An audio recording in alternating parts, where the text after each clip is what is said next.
প্রতিটা জায়গায়, বাংলাদেশের যত জায়গায় আমি আলোচনা করতে যাই, প্রত্যেকটা জায়গায় আলোচনা সাবজেক্ট নিয়ে আমি আলোচনা করি। আজকে আমি আলোচনা সাবজেক্ট নিব কোরআনের পথে বাধা দেয় কারা। কোরআনের পথে, সবাই বলতে হবে, কোরআনের পথে বাধা দেয় কারা। খুব মনোযোগ দিবেন আপনারা। আরেকটা কথা হলো, যখন আমি আয়াতে কারিমা তেলাওয়াত করব, শেষ হবে যখন তেলাওয়াত, আল্লাহু আকবারের ধ্বনি দিবেন, তখন সবাই আমি একবার দেখতে চাই, সবাই যত মানুষ এখানে আছেন, আমি একবার দেখতে চাই যে কোরআনের সৈনিক সবাই লিল্লাহি তাকবীর। আলহামদুলিল্লাহ। আমি যতক্ষণ পর্যন্ত আলোচনা করব খুব মনোযোগ দিতে হবে। আল্লাহ পাক রব্বুল আলামিন বলছে, বান্দারা যদি মনোযোগ দিয়ে কোরআনে কারীমের আলোচনা শ্রবণ করে আমলের নিয়তে, তাহলে পুরস্কার আল্লাহ তাআলা সঙ্গে সঙ্গে ওই ময়দানে দুইটা দিবেন। বলেন তো কয়টা দিবেন? সবাইকে বলতে হবে কয়টা দিবেন? দুইটা দিবেন। এক নাম্বার, আল্লাহ পাক রব্বুল আলামিন বলেন, ওয়া ইযা কুরিয়াল কুরআনু ফাসতামি'উ লাহু ওয়া আনসিতু লা'আল্লাকুম তুরহামুন।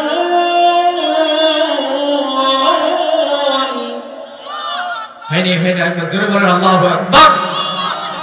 আল্লাহ পাক রব্বুল আলামিন বলেন, যখন তোমাদের মাঝে কোরআন তেলাওয়াত করা হয়, যখন তোমাদের মাঝে কোরআন থেকে বক্তব্য দেওয়া হবে, যখন কোরআন থেকে তোমাদেরকে দর্শ দিবে, শিক্ষা দিবে, ওই জায়গায় বান্দারা কি করবে?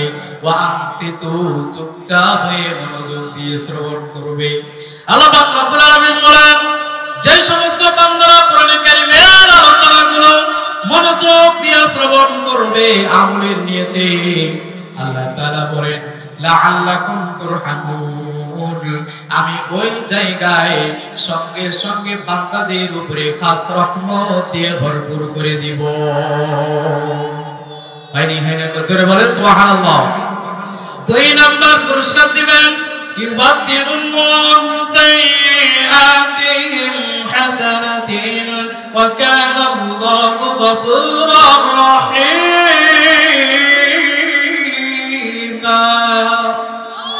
হয়নি? খুশি হইতে পারেনি? আরেকবার জোরে বলেন আল্লাহু আকবার।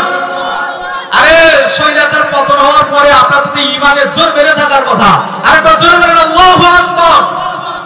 আল্লাহ পাক রব্বুল আলামিন বলেন, যেই বান্দারা কোরআনে কারীমের আলোচনাগুলো মনোযোগ দিয়ে শ্রবণ করবে আমলের নিয়তে, আল্লাহ তাআলা বলেন, বাদদালা ইউবাদদিলু, আমি আল্লাহ পরিবর্তন করে দিব। কি পরিবর্তন করে দিব?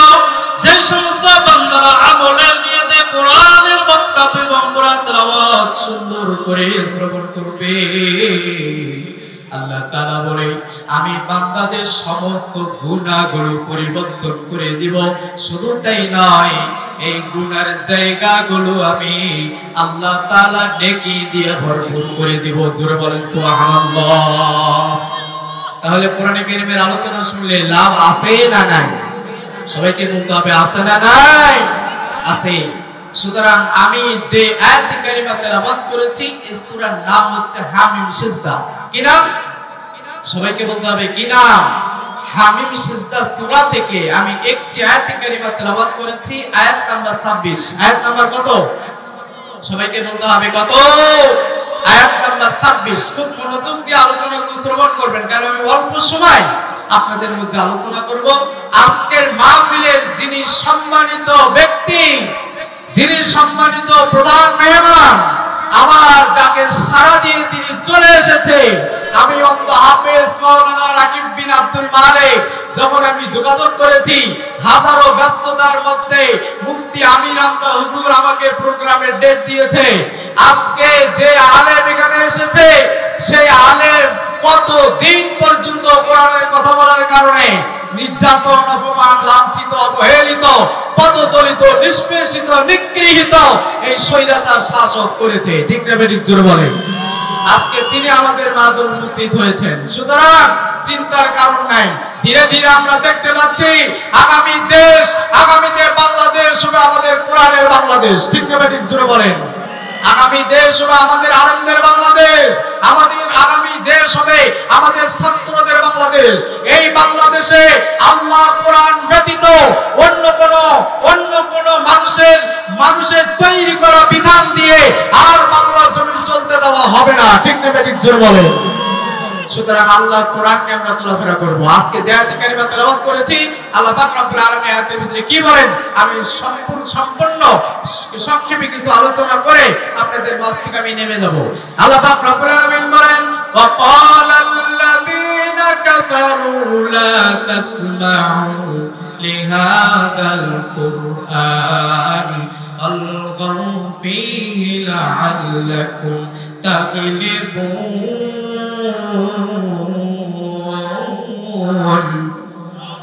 এখানে খুশি হতে পারি না। আল্লাহু আকবার। আল্লাহ পাক রব্বুল আলামিন বলেন ওয়া ক্বালাল্লাযীনা কাফারু কাফিররা বলে লা তাসমাউ তোমরা শ্রবণ করো না। কাফের বলছে, কে বলছে? আপনারা সবাইকে বলতে হবে কে বলছে? কাফের বলছে তোমরা শ্রবণ করো না। কি শ্রবণ করো না? লিহাদাল কুরআন, এই কোরআন তোমরা শ্রবণ করো না। কাফের বলল এই কোরআন তোমরা শ্রবণ করো না। ওয়াকালাল্লাযীনা কাফারু কাফেররা বলে লা তাসমাউ তোমরা শ্রবণ করো না লিহাদাল কুরআন, এই কোরআন। এরপরে কাফের বলছে আলগাউ ফীহি লাআল্লাকুম তাগলিবুন, যেখানেই দেখবে কোরআনে কারীমের আলোচনা হচ্ছে, যেখানেই দেখবে মুহাম্মদ কোরআনের দাওয়াত দিচ্ছে, যেখানেই দেখবে মুহাম্মদ কালেমার দাওয়াত দিচ্ছে, ওইখানে তোমরা হট্টগোল বাজিয়ে দাও। বাংলাদেশের ধারা অনুযায়ী 144 ধারা জারি করো। ঠিক কি না বলেন? আল্লাহর নবী সাল্লাল্লাহু আলাইহি ওয়াসাল্লাম কোরআনের দাওয়াত যখন দিয়েছেন কাফেরদের সহ্য হয় নাই।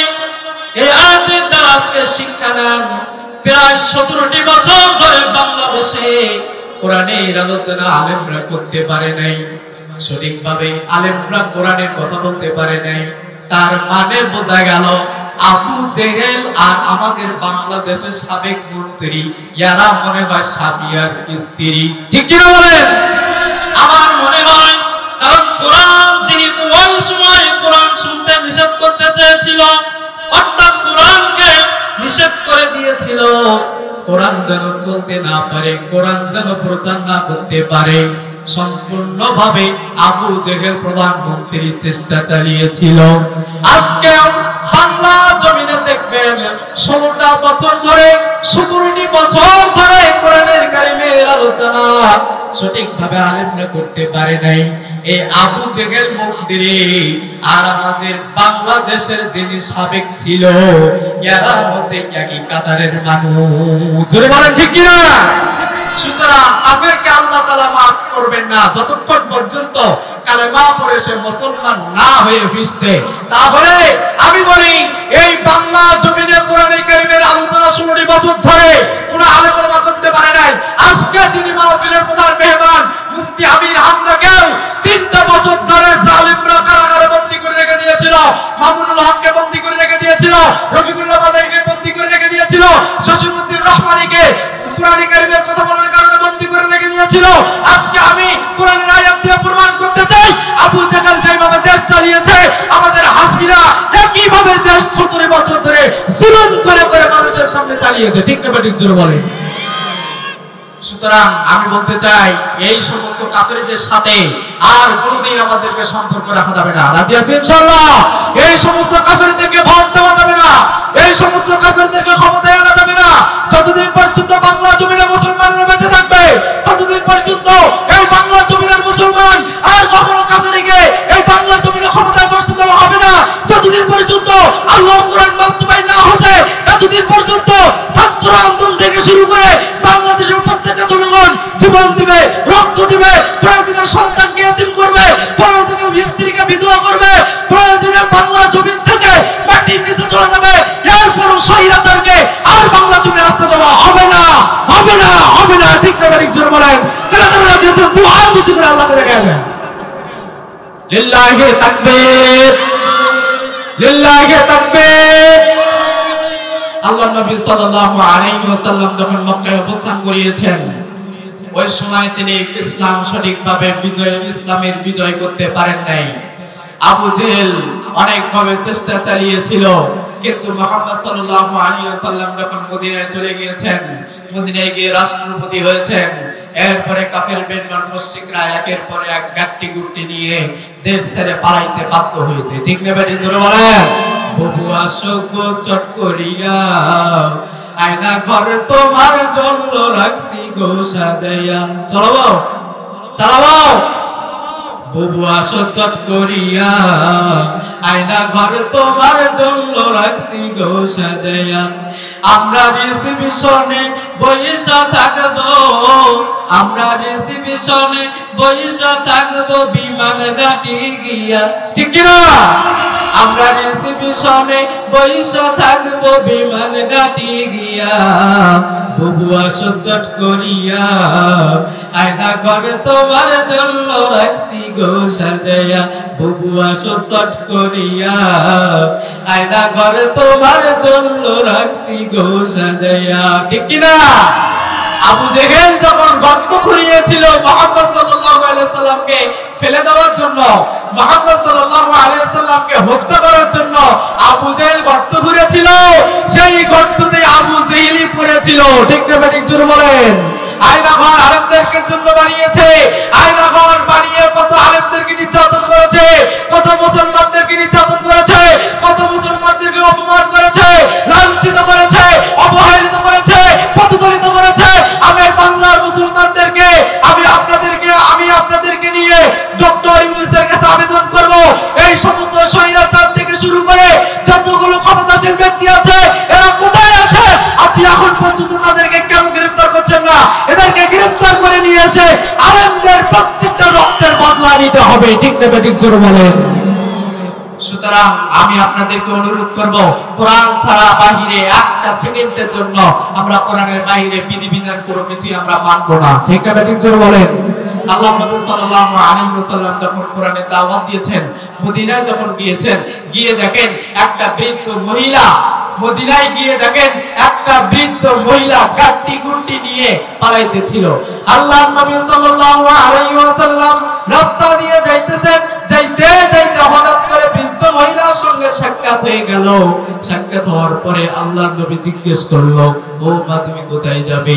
তখন বলল, তুমি কি জানো না মুহাম্মদ কোরআনের সৈনিক হয়েছে, এই মদিনার প্রধানমন্ত্রী হয়েছে মুহাম্মদ। সুতরাং আমরা শুনছি মুহাম্মদ যদি এই মদিনায় রাষ্ট্র পরিচালনা করে, মুহাম্মদ কাউকে রাখবে না, কাফের বেঈমান মুশরিকদের শেষ করে দিবে। সুতরাং আমরা এখান থেকে বিদায় নিয়ে চলে যেতে চাই। মুহাম্মদ সাল্লাল্লাহু আলাইহি ওয়াসাল্লাম তখন বললেন, বৃদ্ধ মহিলাকে ডেকে বললেন, মা তুমি কত দূর পর্যন্ত যাবে? বৃদ্ধ মহিলা তখন নির্দিষ্ট জায়গার কথা বলে দিলেন।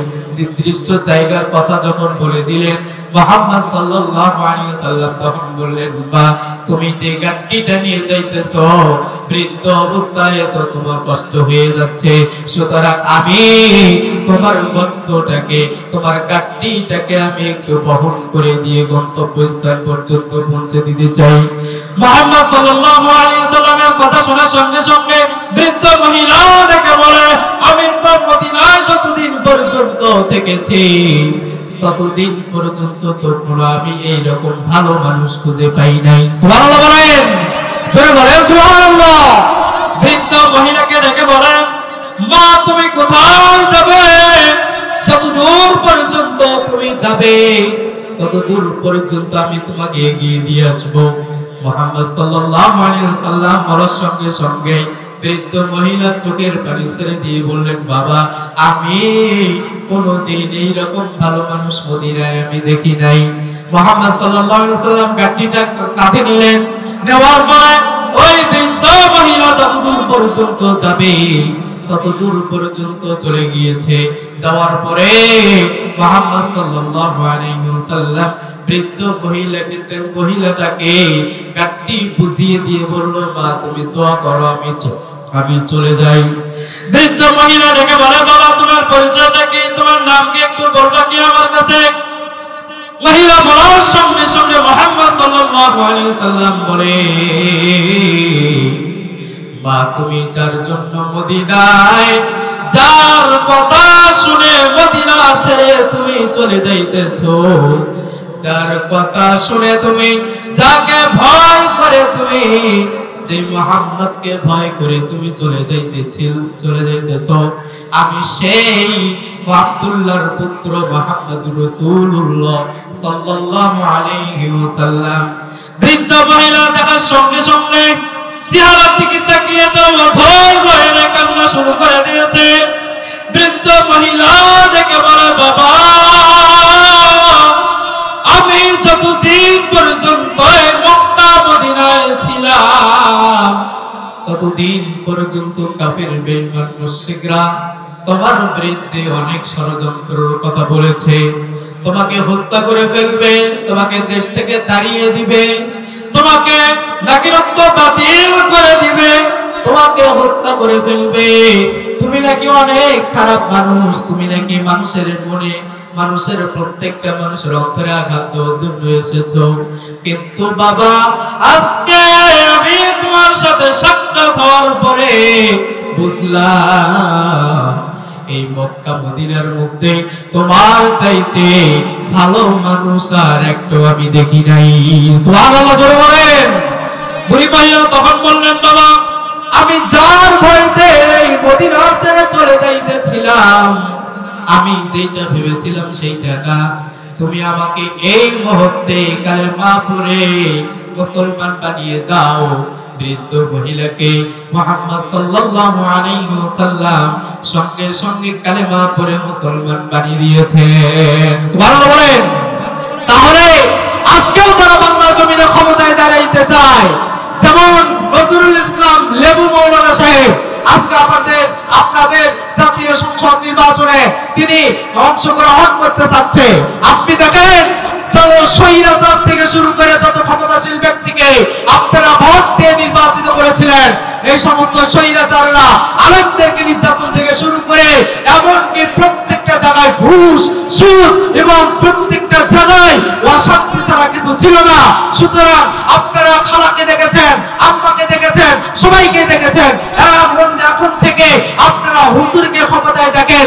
সুতরাং সবাইকে আমি অনুরোধ করব, এই পলাশবাড়ি থেকে শুরু করে বেরিরহাট থেকে শুরু করে প্রত্যেকটা যতগুলো মানুষ আমার সামনে বসে আছেন এবং প্রত্যেকটা মানুষের বাড়িতে বাড়িতে মাইকের আওয়াজ চলে যাচ্ছে, সবাইকে আমি বলবো নজরুল ইসলাম লেবু সাহেবকে নির্বাচিত করে ক্ষমতায় এনে আবার শান্তি আমাদেরকে ফিরিয়ে আনতে হবে। ঠিক না ঠিক জোরে বলেন, বলেন ঠিক না ঠিক? সুতরাং আমরা আলেমদেরকে ক্ষমতায় দেখতে চাই, কোরআনের আইন বাস্তবায়ন দেখতে চাই, আমরা আর মানুষের আইন দেখতে চাই না। এই গণতন্ত্র সংবিধান বাংলাদেশ থেকে তুলে দিতে হবে। ঠিক না ঠিক জোরে বলেন। গণতন্ত্র সংবিধান বাংলাদেশে চলবে না। এই গণতন্ত্র সংবিধান এটা খ্রিস্টানদের সংবিধান। ঠিক না ঠিক জোরে বলেন। গণতন্ত্র সংবিধান এটা ইহুদিদের সংবিধান। গণতন্ত্র সংবিধান আর কোনো চলবে না।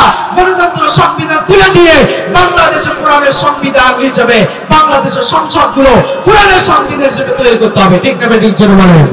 যদি আমরা আলেমকে ক্ষমতায় দেখতে পাই, বুড়ি মহিলা যেরকম আদর্শ দেখে কালেমা পড়ে মুসলমান হয়ে গিয়েছে, বুড়ি মহিলা যেরকম আদর্শ থেকে কালেমা পড়ে মুসলমান হয়ে গিয়েছে, আজকেও যদি আমরা আলেমদেরকে ক্ষমতায় দেখতে পাই, মনে রাখবেন অবশ্যই প্রত্যেকটা বৃদ্ধ মহিলা থেকে শুরু করে প্রত্যেকটা মা বোন, প্রত্যেকটা ভাই, প্রত্যেকটা মুসলমান শান্তিতে বসবাস করতে পারবে। আমি ঠিক না ঠিক জোর বলেন। সুতরাং আমি বলতে চাই, দুনিয়ার জমিনে দুনিয়াতে আমরা বেঁচে থাকবো কয়দিন? যে কয়দিন আমরা বেঁচে থাকবো আল্লাহর কোরআন নিয়ে বেঁচে থাকবো। কারণ হচ্ছে আপনি যখন মৃত্যুবরণ করবেন তখন আপনাকে বিসমিল্লাহি ওয়া আলা মিল্লাতি আওয়ামী লীগ বলবে না। বলবে? কথা বলেন, বলবে? বলবে না। সুতরাং আপনাকে বলবে বিসমিল্লাহি ওয়া আলা মিল্লাতি রাসূলিল্লাহ। আপনি সারা জীবন কোরআন বিরোধী আইন মেনে নিয়ে চললেন, আপনি সারা জীবন কোরআন বিরোধী আইন করলেন, আপনি সারা জীবন আল্লাহর বান্দাদেরকে জুলুম করে অন্যায়ভাবে নির্যাতন করে চলাফেরা করছেন। সুতরাং আপনি যদি আল্লাহর কোরআন বাস্তবায়ন করতে চান, এই জমিনে প্রয়োজনে আবার রক্ত দিতে হবে, প্রয়োজনে আবার আমাদেরকে জীবন দিতে হবে, এরপরে আমরা আল্লাহর কোরআন বাস্তবায়ন করে ছাড়বো ইনশাআল্লাহ। ঠিক না ঠিক জোরে বলেন। আমি আপনাদেরকে অনুরোধ করব, আমি আপনাদেরকে অনুরোধ করব, এই দুনিয়ার জমিন ছেড়ে যখন সবাইকে চলে যেতে হবে, মান রব্বুকা যখন ফেরেশতারা এসে জিজ্ঞেস করবে, তখন কিন্তু আপনি পার্টির পরিচয় দিলে আল্লাহ আপনাকে মাফ করবে না। আপনাকে যখন আমার দ্বীনুকা জিজ্ঞেস করবে, যদি আপনি দ্বীনের ইসলামের কথা না বলে যদি আপনি কোন দলের কথা বলেন, আপনাকে কিন্তু আল্লাহ মাফ করবে না। এজন্য আল্লাহ তাআলা বলছে, ইয়া আইয়ুহাল্লাযীনা আমানু দুখুলু ফিস সিলমি কাফা, তোমরা এই ইমানদাররা তোমরা পরিপূর্ণ ইসলামের মধ্যে প্রবেশ করো। ঠিক না ঠিক জোরে বলেন। পরিপূর্ণ ইসলামের মধ্যে প্রবেশ করতে বলছে। অর্ধেক মানবেন ইসলাম আর অর্ধেক মানবেন না, এটা কখনোই চলবে না। এই জন্য পরিপূর্ণ ইসলাম মেনে আমাদেরকে কবরে চলে যেতে হবে। আপনি ইসলাম মেনে নেবেন, আপনি গণতন্ত্র মেনে নেবেন, আপনি আল্লাহর আইন বিশ্বাস করেন, গণতন্ত্র মেনে নেবেন, আপনি কোরআন বিশ্বাস করেন, আপনি গণতন্ত্র মেনে নেবেন, আপনি আদর্শ আমাদেরকে ধরে রাখতে হবে। যতগুলো পৃথিবীতে ধর্ম আছে, কোন ধর্মকে আমরা আঁকড়িয়ে ধরবো না। একমাত্র আল্লাহর কাছে মনোনীত ধর্ম হচ্ছে ইসলাম। একমাত্র মনোনীত ধর্ম কি? ইসলাম। এই ইসলাম যদি মানতে চান, ইসলাম মানতে গিয়ে আপনার কিন্তু বাবার বাধা আসতে পারে, আপনার ভাইয়ের বাধা আসতে পারে, আপনার বোনের বাধা আসতে পারে। আল্লাহ তাআলা সূরা তাওবা 24 নম্বর আয়াতে বলেন, কুল ইউ কানা আবাউকুম ওয়া আবনাউকুম ওয়া ইখওয়ানুকুম ওয়া আযওয়াজুকুম ওয়া আশীরাতুকুম ওয়া আমওয়ালুন ইকতারাফতুমুহা ওয়া তিজারাতুন তাখশাউনা কাসাদাহা ওয়া মাসাকিনু তারদাউনাহা আহাব্বা ইলাইকুম মিনাল্লাহি ওয়া রাসূলিহি ওয়া জিহাদিন ফি সাবিলিহি فتربصوا حتى يأتي الله بأمره والله لا يهدي القوم الفاسقين। মানে আমি খুশি হতে পারিনি, আরেকবার জোরে বলেন আল্লাহু আকবার। আল্লাহ পাক রব্বুল আলামিন বলেন, বান্দারা যখন পরিপূর্ণ ইসলাম মেনে নিতে চাবে, বান্দারা যখন পরিপূর্ণ ইসলামের মধ্যে চলাফেরা করতে থাকবে, ওই সময় আল্লাহ তাআলা ডেকে বলে, হে আমার বান্দারা, নবীকে ডেকে বলছে, নবী আপনি প্রত্যেকটা মানুষকে জানিয়ে দেন, ইসলামের পথে চলতে গেলে প্রথমে বাধা দিতে পারে বাবা। কে বাধা দিতে পারে? সবাইকে বলতে হবে, কে বাধা দিতে পারে? বাবা বাধা দিতে পারে। সূরা তাওবা 24 নম্বর আয়াত পড়ে দেখবেন। আল্লাহ পাক রব্বুল আলামিন বলেন, কুল ইউ কানা আবাউকুম, এক নাম্বার বাধা দিতে পারে বাবা। সুতরাং হযরত ইব্রাহিম আলাইহিস সালাম যখন কালেমার দাওয়াত দিয়েছেন, ওই সময় আজর কিন্তু তার কালেমাকে মেনে নেয় নাই। দিয়েছে? কথা বলেন, নিয়েছে কি? নেয় নাই। হযরত ইব্রাহিম আলাইহিস সালাম যখন কালেমার দাওয়াত দিয়েছেন, বাবা তার কালেমার দাওয়াতকে মেনে নেয় নাই। সুতরাং ইব্রাহিম আলাইহিস সালাম নবী হয়ে জান্নাতে যাবেন, নবী হয়ে জান্নাতে চলে গিয়েছেন, অথবা জান্নাতের আবাসভূমি পাচ্ছেন। কিন্তু তার বাবা আজর হয়েও, কিন্তু নবীর বাবা হয়েও কিন্তু আল্লাহ তাআলা মাফ করেন নাই। ঠিক কি না বলেন? একজন নবীর বাবা হয়ে একজন নবীর বাবা হওয়ার পরেও আল্লাহ তাআলা তাকে মাফ করেন নাই। ও পলাশবাড়ির মুসলমানেরা, ও গাইবান্ধার মুসলমানেরা, ও মেরির হাটের মুসলমানেরা, কোরআনের পথে যখন ইসলামের মধ্যে পরিপূর্ণ চলাফেরা করবেন, তখন আপনাদের বাবা বলতে পারে, বাবা স্বৈরাচার থেকে শুরু করে যতগুলো ক্ষমতাশীল ব্যক্তি আসবে, অথবা যদি কোনো মানুষ কোরআন বিরোধী আইন করে তার বিরুদ্ধে যদি তুমি কথা বলো, তোমাকে জেলখানায় ঢোকাবে, মামলা দিবে। আপনারা বলেন তো দেখি, প্রকৃত মুসলমান যারা জেলের কিন্তু ভয় করে না, তারা ঠিক কিনা জোরে বলেন? প্রকৃত মুসলমান যারা গুলির ভয় করে না, তারা প্রকৃত মুসলমান যারা, প্রকৃত আলেম যারা, এরা কিন্তু ইসলাম ব্যতীত অন্য কিছু মেনে নিতে চায় না। ঠিক কিনা? ইসলাম নিয়ে কেউ খেলা করো না, না হলে জাহান্নাম হবে ঠিকানা। ঠিক ঠিক করো কাজ হয় না গো ফিতনা বাস, ঠিক ঠিক করো কাজ হয় না গো ফিতনাবাজ নইলে পরো পারে পার পাবে না ঠিক কি না ইসলাম নিয়ে কেউ খেলা করো না না হলে জাহান্নাম হবে ঠিকানা কেউ বলে একমুঠ কেউ বলে ক্লিংসেস কেউ বলে কেটে সেটে রাখবে দাড়ি নিয়ে এত কথা টুপি নিয়ে মাথা ব্যথা পাঁচ কলি কি বাদল পড়বে ঠিক কি না বলেন কেউ বলে একমুঠ কেউ বলে ক্লিংসেস কেউ বলে কেটে সেটে রাখবে দাড়ি নিয়ে এত কথা টুপি নিয়ে মাথা ব্যথা পাঁচ কলি কি বাদল পড়বে পাঞ্জাবি ফাড়া কেন কেউ বলে গোল কেন আছে না নাই এ কথা বলেন আছে না নাই পাঞ্জাবি ফাড়া কেন কেউ বলে গোল কেন এমন তর্ক আর কেউ করো না ইসলাম নিয়ে কেউ খেলা করো না না হলে জাহান্নাম হবে ঠিকানা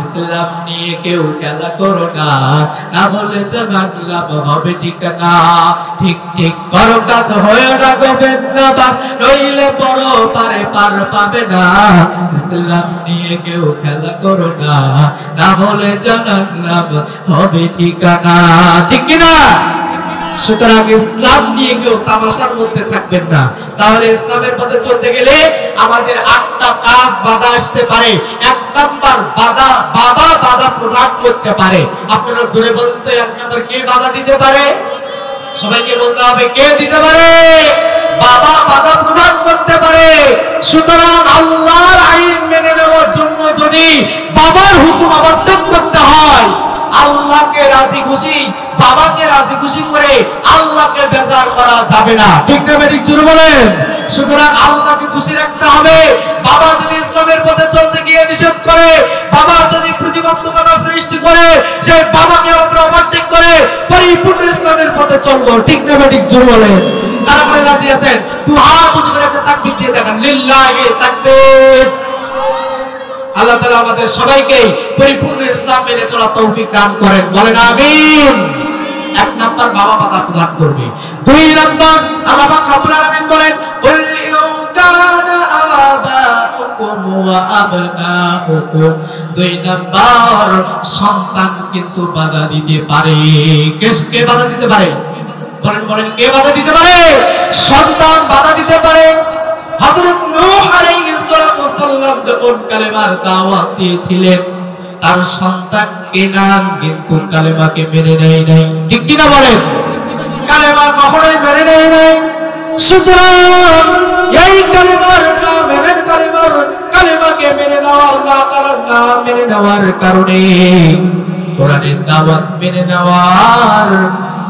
না নেওয়ার কারণে জাহান্নামে যাইতে হয়েছে শুধু তাই নয় হযরত নূহ আলাইহিস সালাম যখন কালেমার দাওয়াত দিয়েছিলেন যখন তিনি প্রেরণ দিবেন ওই সময় বলেছিল যারা ঈমান এনেছে তাদেরকে নিয়ে তুমি এখান থেকে চলে যাও আমি তোমার কওমকে আমি ধ্বংস করে দিব কিন্তু বলেছিল ওই ঈমানদারদেরকে তুমি নিবা তবে তোমার স্ত্রীকে সাথে নিবা না কাকে সাথে নিবা না বলেন বলেন কাকে সাথে নিবা না স্ত্রীকে কেন নিষেধ করলো একটাই কারণে নিষেধ করেছে স্ত্রী কি অমুসলিম ছিল না আপনারা একটা ইতিহাস থেকে শিক্ষা গ্রহণ করেন নূহ আলাইহিস সালাম যখন কালেমার দাওয়াত দিয়েছিলেন ওই সময় কাফের বেঈমান মুশরিকরা মেনে নেয় নাই এমনকি তার নিজের সন্তানও মেনে নেয় নাই লাস্টে যখন প্লাবন দিয়ে ধ্বংস করে দিয়েছিল আল্লাহ তাআলা নূহ আলাইহিস সালামকে বলেছিল আপনি আপনার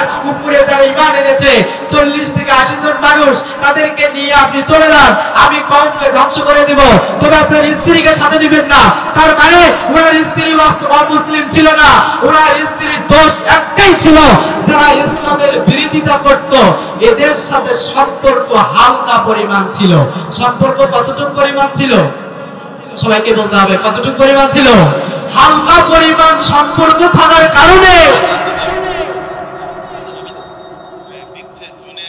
আচ্ছা এখন আজান হবে যাই হোক আমি আলোচনা আসলে করতে পারতেছি না কারণ যেহেতু আজানের পরপরই নামাজের পরপরই আমাদের আমির হামজা হুজুর উনি উঠবেন আপনারা খাস দিলে দোয়া করবেন এই আমির হামজা হুজুর যেন মৃত্যুর আগ পর্যন্ত কোরআনের সঠিক কথা বলতে পারে জোরে বলেন আমিন সেই সাথে আমিও কোরআনের দাওয়াত যেন পারি, খাস দিলে আপনারা দোয়া করবেন। করবেন তো ইনশাআল্লাহ? করবেন তো ইনশাআল্লাহ? সবাই খাস দিলে দোয়া করবেন, যাতে করে এই কোরআন নিয়ে যেন বাঁচতে পারি, কোরআন নিয়ে যেন মরতে পারি, দুনিয়াতে যে কয়দিন বেঁচে থাকবো আল্লাহর কোরআন নিয়ে যেন বেঁচে থাকতে পারি।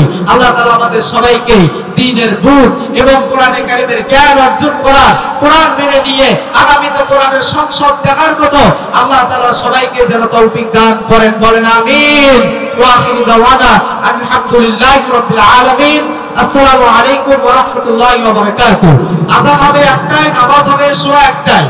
আযান 8:15 নামাজ হবে, 30-এ হুজুর উঠে যাবে ইনশাআল্লাহ। দ্বিতীয় মেহমান উঠে যাবে, এরপরেই আলোচনা শুরু হবে। আমি রামজান। আল্লাহ তাআলা আমাদের সবাইকে, যাদের ভিজিটিং কার্ডের প্রয়োজন, আমাদের নাম্বারের প্রয়োজন হয়, আপনারা যোগাযোগ করবেন।